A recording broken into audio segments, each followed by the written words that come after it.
पूज्य संत महापुरुषों के वचनों से ही हम ये जान पाते कि हमारे जीवन का परम कर्तव्य क्या है। जो उपासक या भक्त भगवान की प्राप्ति के मार्ग में चला है, उसमें ये 5 बातें जब तक ना आवे तब तक कभी किसी को उपदेश ना दे और शिष्य ना बनावे। ये बहुत बड़े सिद्ध महापुरुष हैं, वो बोल रहे हैं। महात्माओं का हृदय माता की तरह दुलार करता है पूरे विश्व को। श्री सीताराम ओमकारनाथ जी महाराज जी ने कहा कि उपदेश देने जैसा खतरनाक खेल और कोई नहीं परमार्थ से भ्रष्ट होने के लिए। परमार्थ से भ्रष्ट होने के लिए उपदेश देने जैसा कोई खतरनाक खेल नहीं। बहुत बड़े महापुरुष हैं, क्योंकि उसमें देहाभिमान पुनः जागृत हो जाता है और काम आदि दोषों की बाहुल्यता, भोगों की बाहुल्यता, सम्मान प्रतिष्ठा की बाहुल्यता, और वो नष्ट होने में देर नहीं लगती। ये 5 बातें जब तक हृदय में ना जाए तब तक किसी को शिष्य न बनाए और उपदेश न दे, नहीं तो भ्रष्ट हो जाएगा पक्का। पहला, जब तक अंतःकरण पूर्ण रूप से शुद्ध ना हो जाए। अंतःकरण कहते हैं बुद्धि, मन, चित्त, अहंकार, 4 करणों को अंतःकरण कहते हैं। अंतःकरण शुद्ध कब माना जाता है? जब बुद्धि के निश्चय में एकमात्र परमात्मा है, मन में संकल्प विकल्प खत्म, केवल मन सावय मनहा कृष्ण पदारविंदयो चित्त मुरारी पादार्पित चित्त वृत्ति अहंकार दासत्व में एक भी विकार जिसके अंतःकरण में उदय नहीं होता, वो शुद्ध अंतःकरण वाला महापुरुष प्रथम उपदेश का पहला अधिकारी। अंतःकरण में किसी भी तरह का कोई भी विकार ना होना, पूर्ण अंतःकरण का शुद्ध होना। दूसरा, जो व्यक्ति, ये हम नहीं कह रहे, बड़े महापुरुष कह रहे हैं, सामने शास्त्र इसीलिए रख के बोलते हैं कि आप ये ना सोचे कि हम कोई मनमानी बोल रहे हैं। कुछ भी होगा तो हृदय, शास्त्र, संत, तीनों से मिली हुई बात होगी, स्वतंत्र नहीं होगी। कोई भी ऐसी बात यहां से अनुभव युक्त भी निकलेगी तो आप पढ़ लेना, कहीं ना कहीं लिखा होगा। ऐसा नहीं हो सकता कि वो हमारे मनमानी बात हो, क्योंकि हमारा मन बचपन से लेके अभी तक जिसका स्वाध्याय करता रहा, जिनकी जूठन खाता रहा, जिनके चरणों के आश्रित रहा, वही मन में बैठ के बोलते हैं और कोई नहीं। पहला है उपदेश का अधिकारी कौन? जिसमें ये 5 बातें हो। पहली बात, अंतःकरण शुद्ध, बुद्धि, मन, चित्त, अहंकार, भगवदाकार, एक भी विकार जिसके हृदय में नहीं है। दूसरा, जो व्यक्ति स्वार्थ के लिए उपदेश सीखता है, जो अपनी वासनाओं की पूर्ति के लिए प्रवचन करना सीखता है, वो उपदेशक पक्का भ्रष्ट और दुराचारी हो जाएगा। वो धर्म का निर्वाह करने वाला नहीं होगा, उस समाज को भ्रष्ट करने वाला होगा। ये सिद्ध महापुरुष लिख रहे हैं, इसमें किसी की टीका टिप्पणी करने की बात नहीं। जिसको बुरा लगे तो भगवान को साक्षी करके हृदय में हाथ रख करके देख लेना। महापुरुषों के वचन डंके की चोट से होते हैं। जिसको बुरा लगे वो छाती में हाथ रख के बिहारी जी को साक्षी करके देख लेना कि ये वचन जो निकले हैं ये है हमारे में कि नहीं है, देख लेना। यहां केवल जबान की बात नहीं होती, छाती की बात होती है। जो व्यक्ति स्वार्थ पूर्ति के लिए, अर्थ प्राप्ति के लिए, वासनाओं की पूर्ति के लिए प्रवचन सीखता है, उपदेश सीखता है, दूसरे को उपदेश करता है, वो उपदेशक दुराचारी हो जाएगा, भ्रष्ट हो जाएगा, धर्म को नष्ट करने वाला बनेगा। तीसरा, जिसने अपनी वाणी में सत्य का अनुष्ठान नहीं किया, जिसने अपने आत्मस्वरूप का बोध नहीं किया, जिसकी वृत्ति निष्काम नहीं हुई, जो जगत से भगवत भाव रूप से संबंध नहीं की, वो बड़े से बड़ा विद्वान भी भ्रष्ट हो जाएगा। वो बड़े से बड़ा विद्वान भी भ्रष्ट हो जाएगा। ये देख लो, जिसके वाणी में सत्य नहीं, जो आत्मस्वरूप का बोध प्राप्त नहीं किए, जिसकी बुद्धि में निष्कामता नहीं, जो चराचर जगत में भगवत स्वरूप का भाव नहीं किए, वो बड़े से बड़ा विद्वान भी पतित हो जाएगा। चौथा, उपदेशक ब्रह्म विद्या और निदिध्यासन दोनों साथ में, अर्थात शब्द ब्रह्म का ज्ञान और पर ब्रह्म की अनुभूति दोनों। जो शब्द ब्रह्म का ज्ञान और पर ब्रह्म की अनुभूति से युक्त होगा, उसमें अमानिना मान देना, निर्माणता सबसे बड़ा सद्गुण होगा, निष्कामता उसके स्वभाव में होगी। ऐसा उपदेशक संसार के धर्म की प्रतिष्ठा करके सबको सुख प्रदान करता है। पांचवा, जो स्वयं अपने मन को कृष्णाकार कर चुका है, जो इष्ट के प्रेम में डूबा हुआ है, जिसका केवल इष्ट से दृढ़ विश्वास और संबंध है, जो इष्ट के स्मरण में डूबा हुआ उपदेश करता है, जो दुनिया में एकमात्र परम स्वतंत्र सत्ता श्री भगवान की देखता है, जो सबका परम मंगल करने का उद्देश्य रखकर, केवल उद्देश्य रखकर भगवत चर्चा करता है, उसका उपदेश देना यथार्थ धर्म का प्रकाश करने वाला होगा। ब्रह्मबोध होना शास्त्रों के स्वाध्याय का फल है। भगवत प्रेम होना इस समस्त साधन और भक्ति का यथार्थ फल है। नहीं सो सब धर्म कर्म जर जाऊ, जहां न राम पद पंकज भाव। जब तक प्रभु के चरणों में प्रेम ना हो जाए या तत्वबोध ना हो जाए, तब तक उपदेश नहीं करना चाहिए। ऐसा महापुरुषों का नहीं तो लिखा हुआ है, जो व्यक्ति स्वार्थ के लिए, जो धन के लिए, वासना के लिए, सम्मान के लिए, सुख सुविधा के लिए सीखता है और उसका उपदेश करता है, उसका चरित्र भ्रष्ट हो जाता है। महापुरुषों ने जो कहा है वो अपने अनुभव से कहा है। पहले अपने आप की जो माया जनित वृत्ति है उसको हटाओ और मुक्त हो जाओ, तब दूसरों को मुक्त करने की बात सोचिए। पहले अपना कल्याण करो, जग का कल्याण स्वयं होगा। यह शास्त्रीय सिद्धांत है। पहले खुद की वृत्तियों को ठीक करो, पहले खुद काम क्रोध विजयी बनो, पहले खुद निरंतर नाम जप का रसास्वादन करो, फिर बोलोगे तो निहाल कर दोगे। पूज्य श्री रामचंद्र डोंगरे जी महाराज, सुना है प्रगट में, आंखों से अश्रु बह रहे हैं, ग्रीवा झुकी हुई है, सामने ठाकुर जी हैं, और ऐसी कथा पूज्य श्री मथुरादास जी, सुना है, बड़े बड़े महापुरुष, और कथा की और उठे और चल दिए। जो जहां जैसा वो सब वहीं छोड़ दिया। वो अपना देखो, लगाओ, गौ सेवा में लगाओ, विद्यालय में लगाओ, जहां परमहंस पूज्य श्री रामचंद्र डोंगरे जी महाराज, बड़े बड़े महापुरुषों को देखा। ये जो भगवत चर्चा है, ये जो उपदेश है, जो सत्संग है, ये आत्म सुख के लिए है। जीवन निर्वाह तो प्रभु स्वयं अपने दासों का करते हैं, उसके लिए ये थोड़ी है। ये भगवत मार्ग बेचने वाला थोड़ी है कि हमारे जीवन का निर्वाह तो योगक्षेमम वहाम्यम श्री हरि करेंगे। ये चर्चा किस लिए हो रही है? सबका परम मंगल करने के लिए हो रही। स्वांता सुखाय तुलसी रघुनाथ गाथा। जो अपनी इंद्रियों पर नियंत्रण करता है, वही दूसरे की इंद्रियों को विषयों से निकाल सकता है, अन्यथा नहीं। जो खुद इंद्रियों का गुलाम है, वो दूसरे को इंद्री विजेता कैसे बना सकता है?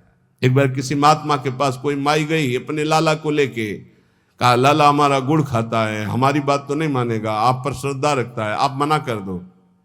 तो कहा 1 हफ्ते बाद आना। वो 1 हफ्ते बाद आया, बच्चा गुड़ खाने से दांत में कीड़ा पड़ जाएंगे, पेट में कीड़ा पड़ जाएंगे, ठीक नहीं है, नहीं खाना चाहिए। माँ ने कहा तुम उसी दिन क्यों नहीं बता दिया? महाराज 1 हफ्ते बाद क्यों बुलाया? बोले मैं भी गुड़ खाता था, इसलिए पहले 1 हफ्ते छोड़ा, तब उपदेश किया। जो अपनी इंद्रियों पर विजय प्राप्त नहीं किए हुए हैं वो दूसरों की इंद्रियों को विषयों से कैसे हटा सकता है। धर्म का मार्ग बड़ा सूक्ष्म है, ये अनुभव के द्वारा ही समझ में आता है, शब्द पढ़ने से नहीं आता है। जो धर्म की सूक्ष्मता को जानता है वही धर्म का उपदेश करके सबके हृदय में धर्म को जागृत करता है। सबके हृदय में धर्म है, उसको जागृत करना है। जिसने एक श्री भगवान के स्मरण को मजबूती से पकड़ लिया है उसको किसी की खुशामद करने की जरूरत नहीं अपने भरण पोषण के लिए। श्री भगवान को जिसने पकड़ लिया उसको किसी की खुशामद करने की जरूरत नहीं अपने भरण पोषण के लिए। दुर्जनों के लिए ये सज्जन पुरुष ही हैं जो उनकी कटुता, उनकी गाली, उनके अपमान को सहकर उनका कल्याण करते हैं। केवल प्रवचन से कल्याण नहीं हो जाएगा। जब तक सज्जनता, साधुता नहीं आएगी। साधुता बहुत बड़ी बात है, प्रवचन कर लेना बहुत सरल बात है, साधुता बड़ी बात है। कबहू कहो या रहानी रहोंगो, श्री रघुनाथ कृपालु कृपाते साधु स्वभाव गहोंगो। परहित निरत निरंतर मन क्रम वचन नेम निबहोंगो। मन वचन कर्म से दूसरे का परम मंगल, परुख बचन अति दुशाश्रवण सुनते पावक न दहोंगो। जथा लाभ संतोष सदा काहू सो कछु न चाहोंगो। कबहू कहो या राहनी रहोंगो, श्री रघुनाथ कृपालु कृपाते साधु स्वभाव गहोंगो। साधु वही है जो बड़ी बड़ी सिद्धियों को ठोकर मारकर दूर करके भगवान के प्रेम में डूबता है, ठोकर मार करके।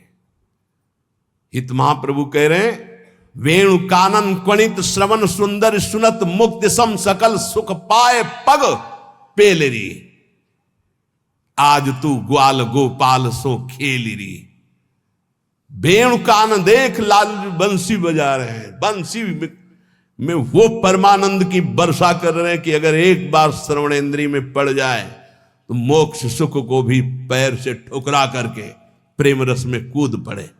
ऐसा बंसी की ध्वनि है।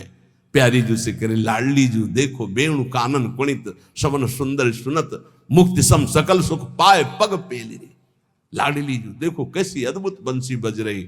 वही बंसी चतुरासी जी है, वही बंसी जो मोक्ष सुख को भी फीका कर दे, वो साक्षात बंसी की ध्वनि है चतुरासी जी। ये बंसी जी की वाणी है। हरिवंशी स्वयं हित महाप्रभु के रूप में वही गायन। अरे अद्भुत सुख! जो सिद्धियों को ठोकर मार करके आगे बढ़ता है वो भगवान के प्रेम को प्राप्त होता है। भजन करो, भजन करो, नहीं तुम्हें ठोकर मारेगी माया। भजन करो, नहीं तुम्हें ठोकर मारेगी। भजन किया तो सिद्धियों को ठुकरा कर भगवदानंद में डूबता है। तू परम स्वतंत्र स्वाधीन भगवान का दिव्य अंश है, किसी की पराधीनता की जरूरत नहीं। पर यह स्थिति तभी आएगी जब भजन करोगे। भजन परमार्थ का मार्ग व्यवहार से होकर ही गुजरता है। इसलिए जिसका व्यवहार परमार्थ में होता है वही सिद्ध साधु होता है। व्यवहार भी परमार्थ में होना चाहिए। व्यवहार अमर्यादित हुआ, धर्म विरुद्ध हुआ तो पाखंड है, साधुता नहीं। व्यवहार बिल्कुल शुद्ध, तस्मात् शास्त्रम प्रमाणम ते कार्या कार्यो व्यवस्थितो, शास्त्र के अनुसार होना चाहिए।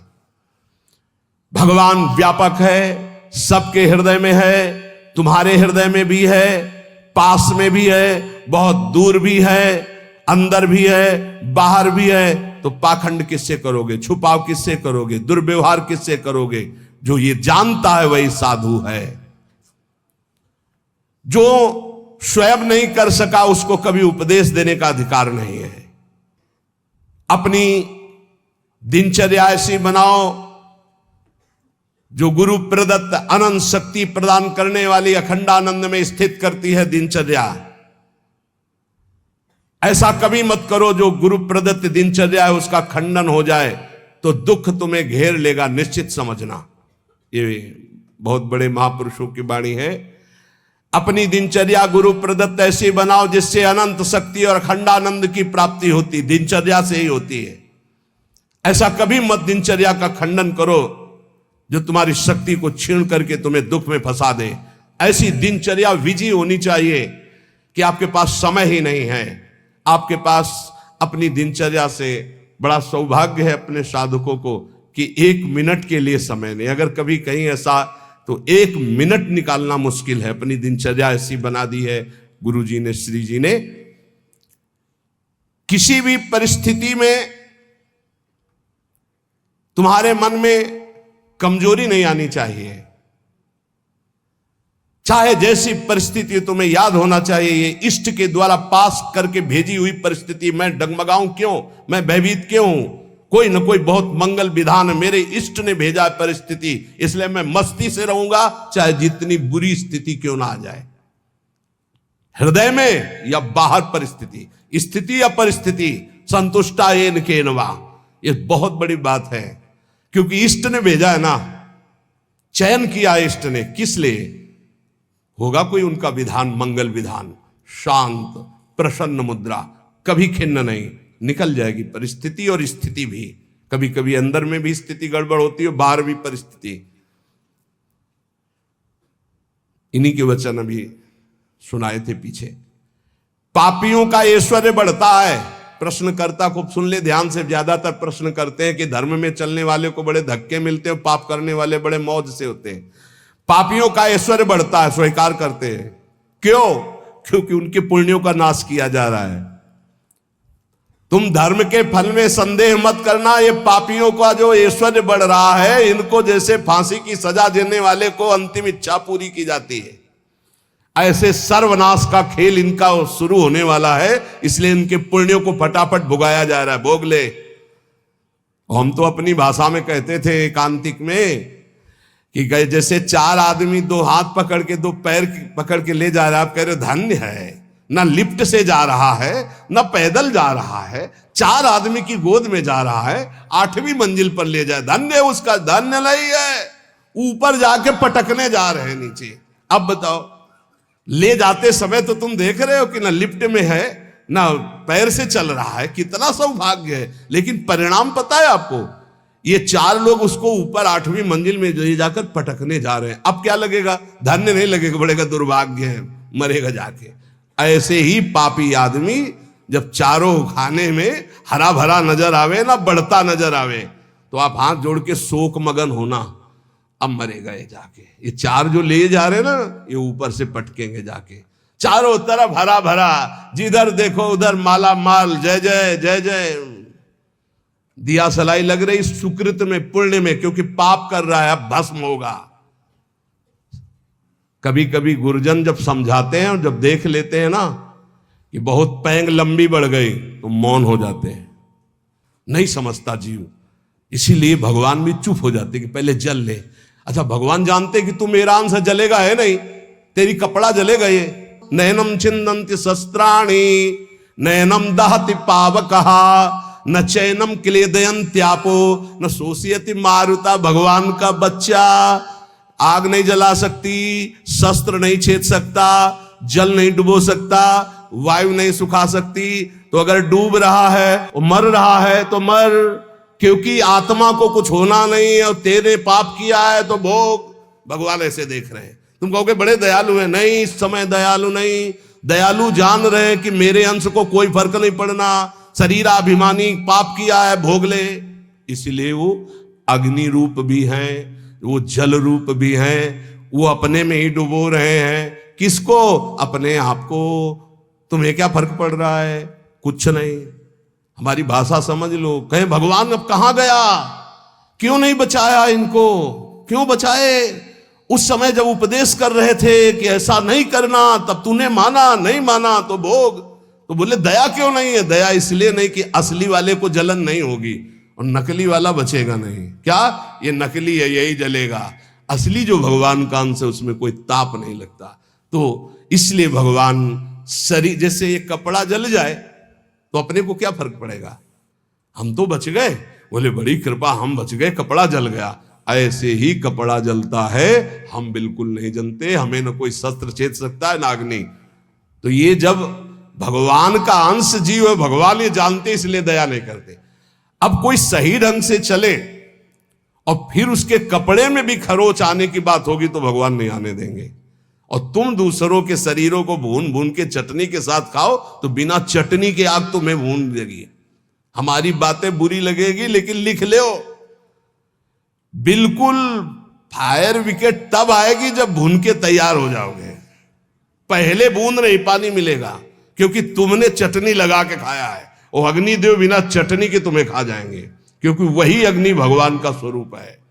इसीलिए कहते हैं कि होश में ये मांस खाना, मदिरा पीना, व्यभिचार करना, पापाचरण करना बंद कर दो। प्रभु अभी तक जो हुआ अब लो नसानी, अब ना नसइयो, नहीं खतरे में हो तुम पक्का। तुम्हें नहीं दिखाई दे रहा है, कोई अविनाशी शरीर नहीं तुम्हारा। इस शरीर के लिए पापाचरण करके कभी सुखी नहीं हो सकते। तो पापियों के ऐश्वर्य को देखकर अधर्म को धारण करने वाले कभी संदेह मत करना। इनको ऐसे सुख दिया जा रहा है जैसे फांसी की सजा देने वाले को अंतिम इच्छा पूर्ति की जा रही है। बुद्धि बदल जाती है, बुरी दशा आने के पहले बुद्धि बदली जाती है। आप ना आवे ताई तहां ले जाए, वहीं ले जाएगी जहां उसका नाश होना है। बहुत सावधानी से कोई गलती हो जाए, कोई पाप हो जाए तो तत्काल महापुरुषों से मिलो, संतों से कि हमने ये अपराध कर दिया, उसका प्रायश्चित बता दो या हमें दंड दे दो और आगे से कभी नहीं करूंगा, अब मुझे उपाय बता। वो जो बोले, वृंदावन की परिक्रमा लगा लो, उपवास कर लो, ऐसा कर लो, बस बिना विचारे कर दो। उनके वचन से पाप नष्ट हो जाएंगे। क्रिया मात्र तो केवल एक निमित्त है, उनके वचन की तुम ये कर लो, ये ठीक हो जाएगा। तुम्हारा जीवन नष्ट नहीं हो पाएगा। यदि कोई गलती हो जाए तो उसका प्रायश्चित कर लो। देखो, जो भगवान का भजन करते हैं, कभी भगवान से कुछ मांगते नहीं, उनकी पूरी जिम्मेवारी भगवान स्वयं ले लेते हैं। अगर तुम मांगना ही है तो भगवान से भजन मांगो, भजन कि मेरा निरंतर भजन बनता रहे। तुम अल्पज्ञ हो, भजन के सिवा और जो भी मांगोगे वो धोखा हो जाएगा, कोई लाभ नहीं है। ध्रुव जी को भी बड़ी अशांति हुई थी परम पद मिलने का, अटल पद भी मिलने के बाद। यदि तुम भजन करने वाले हो तो तुम्हारी निंदा होगी पक्का। भीतर ही भीतर जब निंदा हो तो प्रसन्न होना, उससे कभी शत्रुता मत करना, क्योंकि वो निंदा करने वाला कृपा करके भगवत प्राप्ति में जो बाधक पाप है उसको वो ले रहा है। बड़ी कृपा है। निंदा करना दूसरों के पापों को लेना है, अपने को तो करना नहीं है। दूसरा कोई अपनी निंदा करे तो बहुत प्रसन्न होना है। ये कितना महान है कि जो हमें भगवत प्राप्ति में बाधक बाहु थे उनका वो अपहरण कर रहा है। बिना प्रयास के, बिना प्रयत्न के, बिना भोगे तुम्हारे प्रारब्ध का नाश करने की सामर्थ्य निंदा में है, जो तुम्हारी दूसरे निंदा करते हैं। बड़े कृपालु हैं। इसलिए निंदक को परम सहायक मित्र मानना चाहिए। निंदक नेरे राखे आंगन कुटी छवाए, समीपे रहे जिससे कोई चूक ना होने पाए, हर गलती हो हमारी देखे। और भगवान बड़े कृपालु हैं।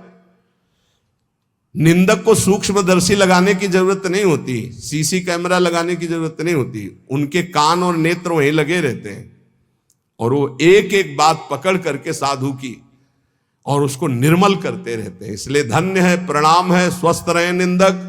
अंतिम में उनको भगवत प्राप्ति हो, क्योंकि हमें भगवत प्राप्ति में बड़ा सहयोग किए। निंदा करने वाले महान मित्र हैं जो हमारे प्रारब्ध को बिना भोगे वो काट देते हैं। दूसरों की निंदा करने से जो हमारे पाप नष्ट होते हैं, अपनी प्रशंसा करने से अपने पुण्य और तप नष्ट हो जाते हैं। अपने मुख से कभी अपनी प्रशंसा न करे, दूसरे जो हमारी निंदा करते हैं उसे चैन से, आनंद से सुन ले कि हमारे ऊपर भगवान की बड़ी कृपा है, बड़ा पावन किया जा रहा है। जब तक तुम्हें आत्मानंद का अनुभव न मिले, भगवदानंद का अनुभव न मिले, तब तक विषयानंद से दूर रहना, विषयानंद के भोगी पुरुषों से दूर रहना। भगवदानंद का अनुभव करने वाला चक्रवर्ती सम्राट को भी एक तिनके के बराबर समझता है। सुरपति नरपति लोकपति जिनके भावे घास। भगवदानंद का अनुभव करने वाला चक्रवर्ती सम्राट को वही तिनके के समान समझता है।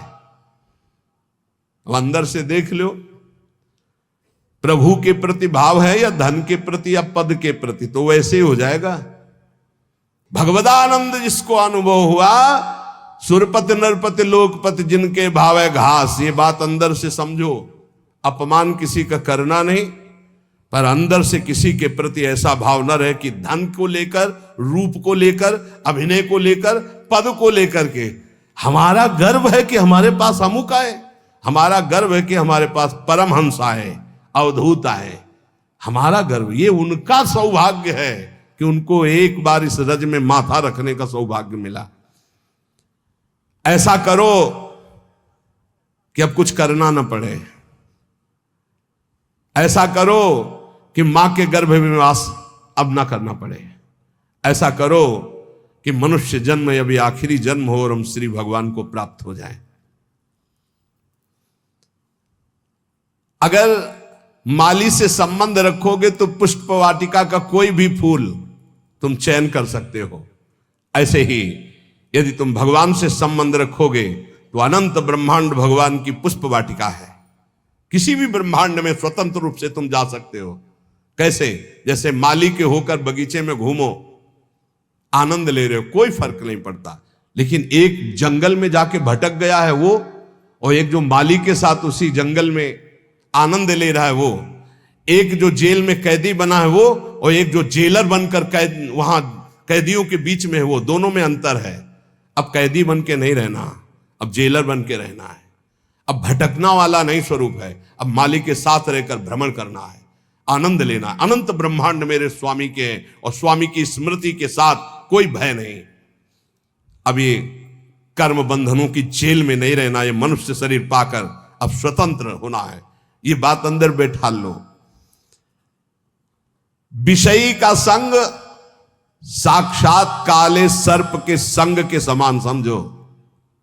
विषयी पुरुष का संग, ये विषयी पुरुष विष के समान है। इनके स्पर्श से, इनके संभाषण से, इनके दर्शन से इनके शरीर में चिपटे रहते हैं ऐसे परमाणु, जो तुम्हारे अंदर आएंगे और तुम्हारे भजन को जलाकर राख कर देंगे, भजन की वृत्ति को जला के राख कर देंगे। जितनी जल्दी हो सके अपने को जलने से बचाना चाहते हो तो विषयी पुरुषों का संग छोड़ दो। संगम त्यजेत मिथुन व्रति नाम मुमुक्षु, बहुत बड़ी बात है, इसको अंदर से समझ लो। प्रयत्न करो। विषयी पुरुषों का संग साक्षात भयावह विषधर सर्प के समान है, वो तुम्हारी समस्त साधना को चौपट कर देगा। विषय की अग्नि की चपेट में तुम अध्यात्म शक्ति को भस्म कर दोगे। इसलिए दूर। हमको यही देखना है। जब भगवान मोहिनी रूप के पीछे भाग रहे थे ना, तो बड़े बड़े जो पद्मासन लगाए बैठे थे, तो मोहिनी भगवान ऐसे करते हैं। देख लो, ये वो है जो ब्रह्मबोध प्रदान करते हैं, और मेरा ये वो रूप है जो ऐसों को भी पीछे दौड़ा भगवान के मोहिनी रूप का। ऐसे ही ये भगवान उदाहरण देते रहते हैं, भगवान ही उपदेश दे रहे हैं। पक्का समझिए, बहुत बहुत विचित्र, अतिशय प्रबल देव तो माया, जो शास्त्र कह रहा वैसे चलोगे बच जाओगे। यहां सत्संग के द्वारा हमको ये समझना है कि हमें जो मिला बहुत कीमती चीज है, परमार्थ बहुत कीमती चीज है। इसको छीनने के लिए बहुत माया रंग रचेगी। अगर आप कोई वासना लेकर इस मार्ग में चलेंगे तो वही वासना अंतर की माया जानकर तुम्हारे आगे जाल फेंक देगी और तुम्हें रोक लेगी। इसलिए सत्संग के द्वारा जल्दी से जल्दी वो वासना काट दो जो तुम्हें गिराने वाली है। उस वासना का संयोग होने पर भागो, ना कि उसको स्वीकार करो। पहले प्रयत्न करो, फिर प्रार्थना करो। पहले बचने की कोशिश करो। जब आपको लगे कि अब गिरा, तो फिर भगवान से प्रार्थना कर दो कि तत्काल मुझे बचा लो। यदि कोई ऐसी विपत्ति आ जाए तो पहले बचने की कोशिश करो, भागो विवेक के द्वारा। अगर नहीं संभल पा रहे तो इष्ट को पुकारो, देर मत करो। विषयी पुरुष का आश्रय और संग आपको नष्ट कर देगा। बहुत बहुत सावधान, बहुत सावधान। मतलब ये भले भजन कम हो, पड़े रहो, भगवान की प्राप्ति हो जाएगी, क्योंकि भरोसे पे पड़े रहने वाला ही महान संत बनता है। लेकिन संग किसी का ना हो, असंग हो। असंगता बहुत बड़ी सिद्धि है। चाहे गृहस्थ में हो चाहे विरक्त में, अपने को बचाओ। जो आपके सुकृत को, आपके भजन को लूटने वाले लोग हैं, ऐसे लोगों से बचो। सदा इतना तो ज्ञान तुम्हें होना चाहिए कि तुम्हें उचित फंसाया जा रहा है या अनुचित फंसाया जा रहा है। लेकिन अनुचित फंसाने वाले बहुत अमृत जैसे लगते हैं। इस मार्ग में चलने वाले पथिक की बुद्धि ऐसे धोखा देती है, अनुचित फंसाने वाले अमृत जैसे लगते हैं। बहुत बहुत किसी भी गृहस्थ के द्वारा दी हुई सेवा श्री भगवान ने निमित्त बनाकर उसे भेजा, ऐसे माना जाता है। एहसान कभी नहीं माना जाता। ध्यान रखना, साधुता में, जो साधुता में निमित्त माना जाता है। जैसे आप आए और कुछ, तो हम ये देखते हैं मेरे प्रभु आए हैं, मेरे आराध्य देव, इस रूप का जो निमित्त बनाकर हमारे पास भेजना, मेरे आराध्य देव। तो हमारी आसक्ति आराध्य देव में, ना कि उस व्यक्ति में। अगर व्यक्ति में तो गया, ये चाहे गृहस्थी में चाहे विरक्ति में, बात अंदर से समझ लीजिएगा। सदा अंदर से विचार करते हुए कि हम उचित कर रहे हैं या अनुचित। यदि तुम इस पर चूक कर दिए तो तुम्हारा जीवन व्यर्थ हो जाएगा। बहुत ये दृश्य देखने को मिलते हैं। इसलिए ठगे ना जाओ, ऐसे बनकर रहो। पूरे संसार में ऐसे घूमो। ठगा कौन नहीं जाता? जो गरीब बन के रहता है। त्रणादपि सुनी चेन, वो नहीं ठगा जाएगा। जो बड़ा बन के चलेगा वो ठगा जाएगा, पक्का समझ लेना। संसार में हमेशा तुम्हें रहना नहीं है। यहां तुम कमाई करने के लिए आए हो, सत की, तपस्या की, भजन की, धर्म की। इसलिए ठग लोगों से सावधान। काम, क्रोध, लोभ, मोह, मद, मत्सर, ये ठग है। बहुत बुरी तरह ठगा जाता है, बहुत बुरी तरह। प्रारंभ से लेकर अंतिम तक, फाइनल में जो निकल पाए हो, कोई गुरु का कृपा पात्र पहलवान होगा, दूसरा कोई नहीं होगा। ये हम आपको घोषणा करके कहते हैं। अगर कोई इस भाव समुद्र से निकल पाया तो गुरु का लाडला होगा, दूसरा हो नहीं सकता। चाहे जितना बड़ा कोई तपस्वी हो, चाहे जितना बड़ा कोई ज्ञानी हो, गुरु कृपा पात्र ही क्रॉस कर पाएगा, अन्यथा नहीं कर पाएगा। ये बिल्कुल हृदय की बात कह रहा हूं। फंसे फंसाए रखे हैं। अगर गुरु करुणा ना हो तो निकल ही नहीं सकता, पक्की बात है। जहां हम समझते निकल गए, वो दलदल था। अगर निकला गया तो केवल गुरु कृपा से निकला गया। दलदल कैसा होता है? एकदम प्लेन, ऊपर सूखा, बराबर एकदम लगता चकाचक हो, जो रबड़ी जैसा। पैर रखो, धसते चले जाओ। ये है पंख, माया पंख।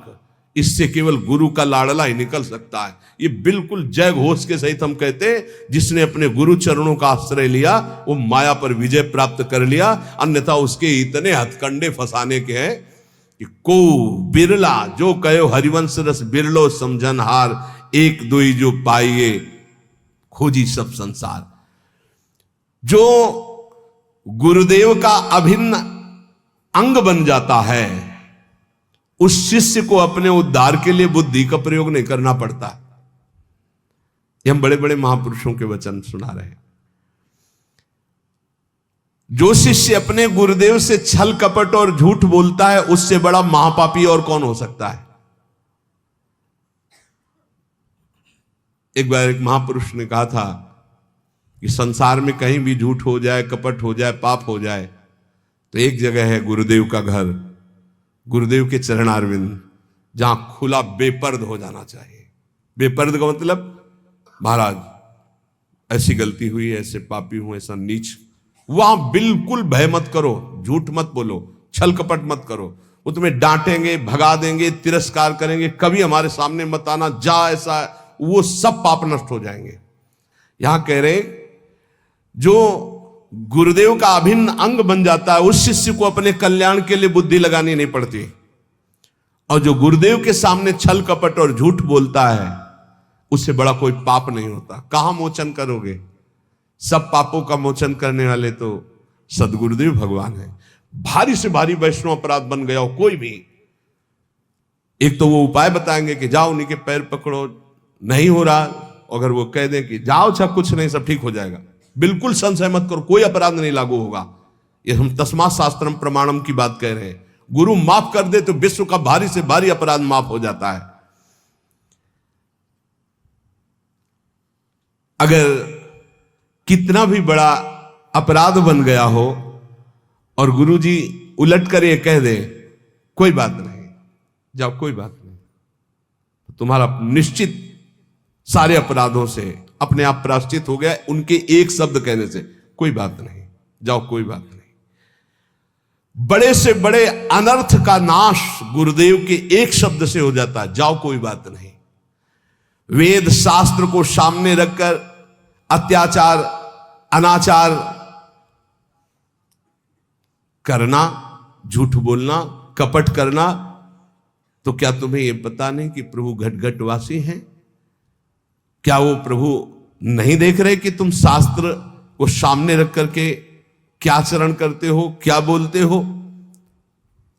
तो शास्त्र गुरुदेव यही तो तुम्हारे कल्याण के लिए है। कम से कम शास्त्र का प्रवचन, शास्त्र की वार्ता और गुरुदेव के शब्द, गुरुदेव के प्रवचन, गुरुदेव की वार्ता, इसी तो अपने जीवन में सत्य मानकर उतारो। एक मनुष्य ने प्रश्न किया गुरुदेव से कि महाराज भगवान नाम से सुना है कि सब काम हो जाता है, तो फिर संध्या तर्पण यज्ञ दान ये सब करना चाहिए कि नहीं करना चाहिए?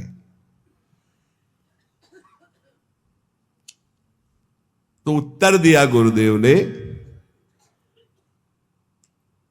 कि जैसे हल चलाने के लिए बैल ही जोता जाता है, हाथी नहीं जोता जाता है। हाथी से कभी हल नहीं चलाया जाता, बैल ही हल जोतने में लगाया जाता है। इस प्रकार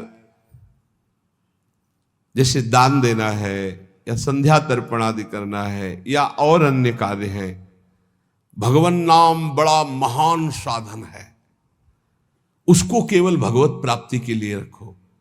व्यवहार में जो कर रहे हो, ये दान है, ये पुण्य है, ये तीर्थ स्नान है या संध्या तर्पण है या और ये सब छोटे छोटे कार्य हैं, इनके लिए नाम का प्रयोग ये जहां जैसा अवसर आवे वैसा कर दो। अपनी नाम निष्ठा को प्रकाशित मत करो और नाम को केवल भगवान के लिए रखो। अजित भगवान को जीतने के लिए नाम है, उसका साधारण कार्यों में प्रयोग नहीं, उसका साधारण कार्यों से समानता मत रखो। वो एक असीम अनंत सामर्थ्यशाली सुमिर पवन सुत पावन नामो अपने बस करी राखे रामो।